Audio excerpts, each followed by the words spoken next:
All right, Evan Lazar, we're just getting started here. A brief Saturday night breaking news situation, sort of breaking news, but a developing situation that could or may not involve the Patriots. And that's news that Matthew Stafford is going to be traded by the Lions. It's something we thought might be possible, but immediately all of the speculation started right away with the Patriots. Should they go for it?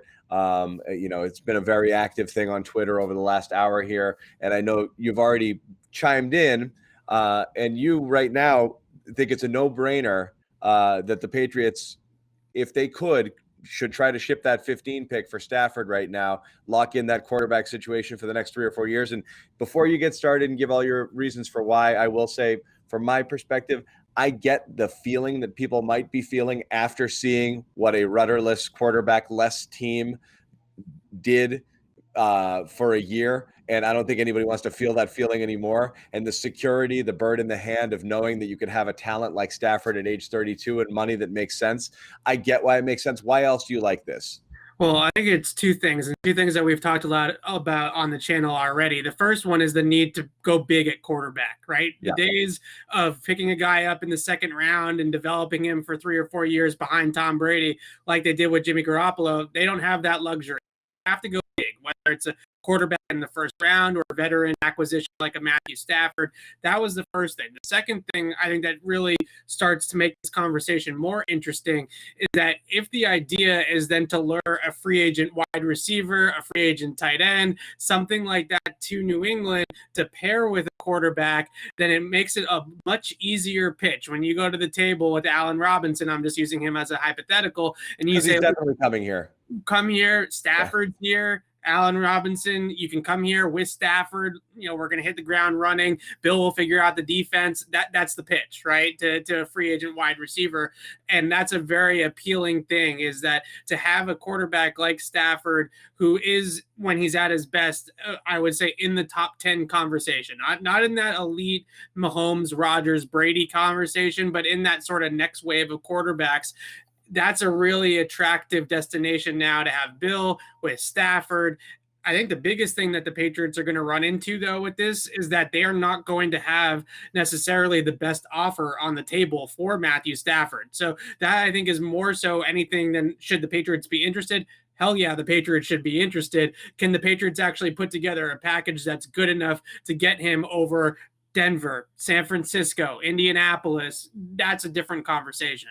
And that's the thing, is you wonder how many teams, now it really comes down to what teams think and what they think they can get in the draft, and whether or not, and again, we've had this conversation. I mean, you had it earlier this week on the Patriots Beat podcast with Al Barth.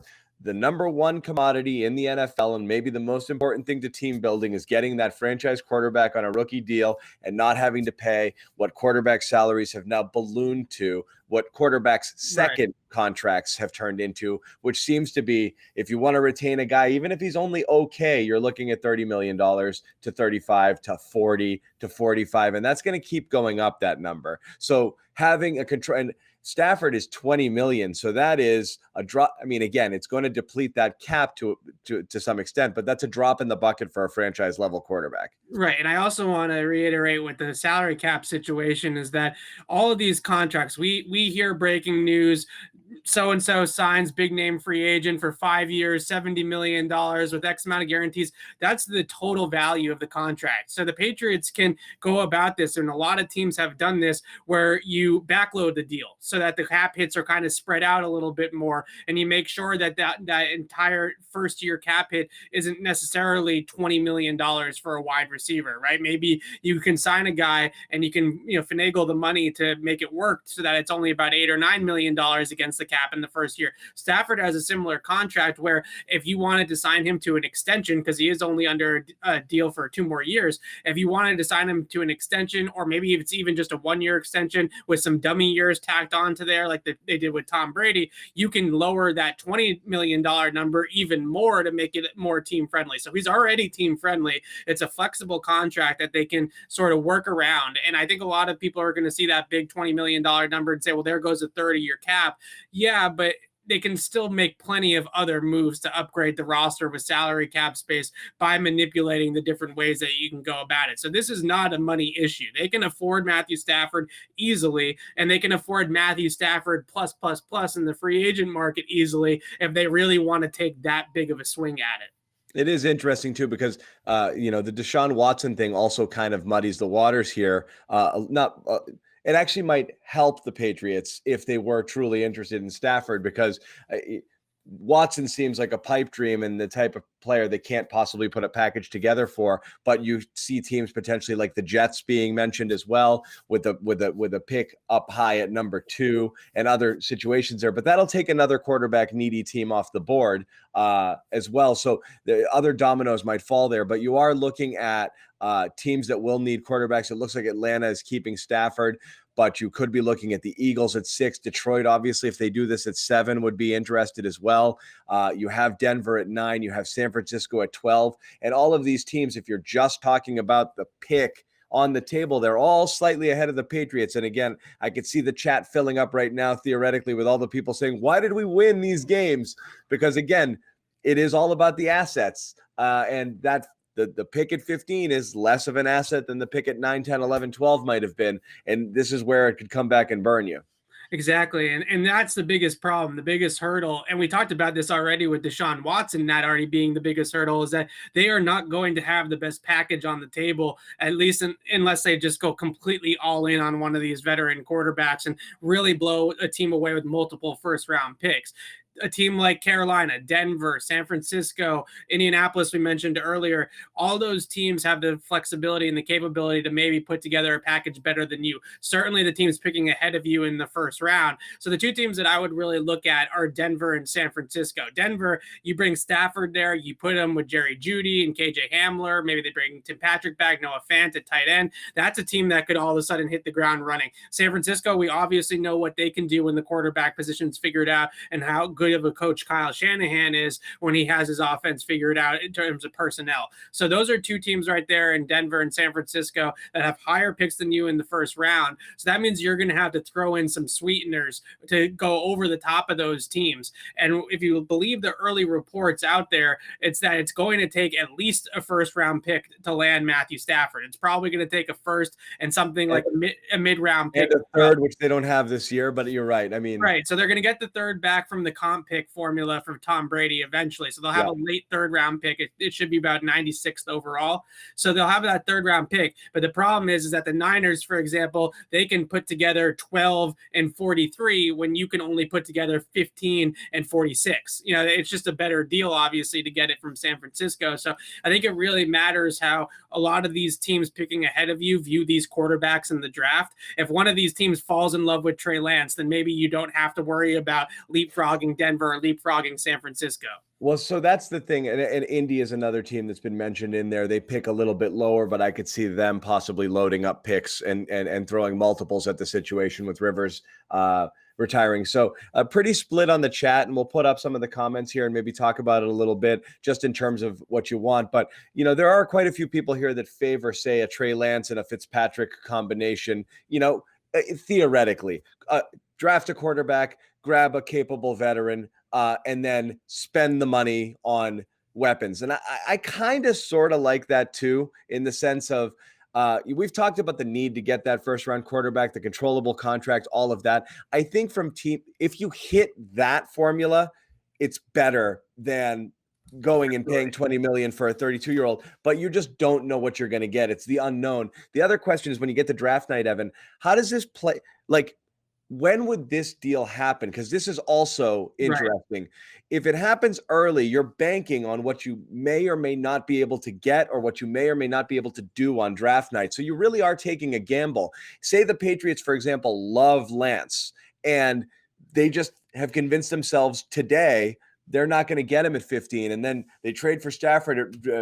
Draft day rolls around and Lance is sitting there at 15. They might be like, oh, man, So there's a gamble involved here, too, which is you have to love this and also be certain that a guy you love isn't going to be there, nor could you make a move to get him in order to really feel good about making this deal. So it is tricky for whoever, regardless who you are here. think the biggest problem Unless is it goes down and gets done on draft day. And right.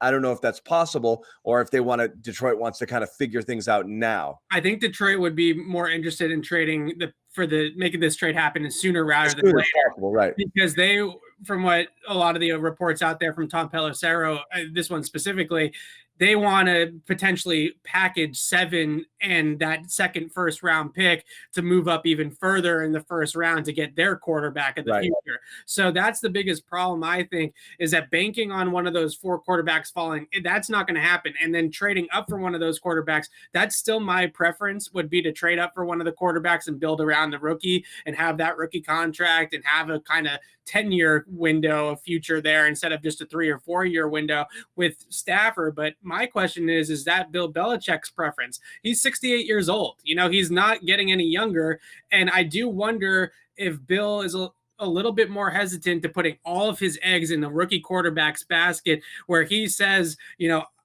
that's not an immediate Super Bowl window, right? That's going to be a slow rebuild, something like what the Buffalo Bills did, 3-4 years until that's a real true rebuild. At 68, he might look at this and say, if you give me Stafford now, I'll have this team back in the playoffs next year. And, you never know what could happen. Right. That's the biggest question. And also, secondly to that, you have Jacksonville, who's going to take Trevor Lawrence. You have the Jets, who I still think are going to take a quarterback. I know they've said the things about Sam Darnold, but it feels a lot like the Josh Rosen situation where they say the right things publicly. The Jets are going to take a quarterback. Miami on the fence. I think they probably stick it out with Tua one more year. But then you have Detroit, you have Carolina, you have Denver, you have San Francisco. All those teams are going to be vying for those top 4 guys. Philadelphia might throw their hat in there too, although their ownership seems pretty set on making Carson Wentz a thing. You have 4 or 5 teams ahead of you. They have 4 or 5 teams that have, just like with Stafford, have better trade packages than you to move up in the draft. So the likelihood that you're going to get one of those 4 guys, I think, is pretty slim. So if you're talking about staying pat at 15, taking best player available, taking, Mac Jones or something like that, or trading for Stafford, the answer is trade for Stafford. But if you're really fall in love with one of these quarterbacks that's going to be taken in the top 10 and feel like you can truly get up there to get one of them, then I still would side on that side of things. But I think in terms of staying pat at 15 versus trading the pick for Stafford, you trade this pick for Stafford every single time. Well, that's the other thing is, this is a very Bill Belichick move. And again, it's really hard to predict what he's going to do. But one thing he does like to do is let everybody else freak out and do their things and move around and go crazy and overpay and overspend. And then he lets things fall. So the amount of dominoes that could theoretically fall and the amount of value that could be available in terms of the quarterback position at a significantly cheaper cost. If you do have San Francisco, Jimmy G, the San Francisco gets Stafford, the Patriots get Jimmy G. You can talk yourself into it, definitely. You can talk yourself into it. You could talk yourself into who knows what happens with Darnold. I don't think the Jets would necessarily trade within the division. But honestly, I believe what you said earlier. Everything they're saying about him now is to try to prop him up for some sort of value, and they're ready to move on past here. But there could be other dominoes that fall, which could, again, play into the capable quarterback for a year or so, let everybody else freak out about trading for and drafting this year, and then maybe get your quarterback next year and spend all of that money on weapons and this and that. Like, you could weigh it. Could you live with Fitzpatrick and Allen Robinson and a drafted tight end and something else and a series of weapons and get yourself to 9-10 wins this year? Probably, if you're able to fill in some holes on the defense and then see if you can address the long-term quarterback situation in a year, in 2 years. There's a couple ways to look at it. So, it's an interesting, you have to climb into the head of Bill Belichick and figure out how much does it really mean to him to make this rebuild happen quickly, right? Yeah. How much does it really mean to him to have a team that's better than the team last year and compete in 2021 in a real way, not just kind of going 7-9 again, but actually making a push in the playoffs, winning a few games in the playoffs. How much does that mean to him to have that immediately happen? Or is he going to take that longer view of let's make this work a little bit more longer down the road? I think it's a tough conversation when you look at mortgaging the future for a first round quarterback or signing or trading for Stafford. that one I think I can go either way with. I personally, like I said, would lean towards trading up for the quarterback and trying to go for that 10-year, 5 to 10-year window instead of the short one. But at 68 years old, Bill might look at it and say, hey, the next 3 or 4 years, I know I can compete with Matthew Stafford. I'll figure everything else out. And it also makes us an attractive destination for free agents to have the franchise quarterback figured out. It's a tough one, but I think that, like I said, if the options are to stay at 15 or trade the pick for Stafford, you got to trade the pick for Stafford. And again, if you're staying at 15 and it's, again, I don't know how you feel about him and how much of a deep dive you've done on your scouting. If Mac Jones is what's left at 15 and you feel that that's not the player you want to go with there. And again, you never know. To me, my philosophy with quarterbacks has always been, it doesn't matter what the consensus has them at. If you believe this is your guy, getting him 20 picks earlier than everyone else thinks he's supposed to go doesn't mean a thing. So if the Patriots are in love with a guy, you want them to go get him. And if that guy is somebody who we don't think is not 15 worthy, that doesn't mean anything. There is no price too high for a franchise quarterback. It doesn't matter if you thought, he should have been a late first rounder, early second rounder, and wow, that's a surprise. So we don't know what they think, and that's going to be the difficult thing. They may really love a guy that they believe they can get at 15, and that would change the entire thing.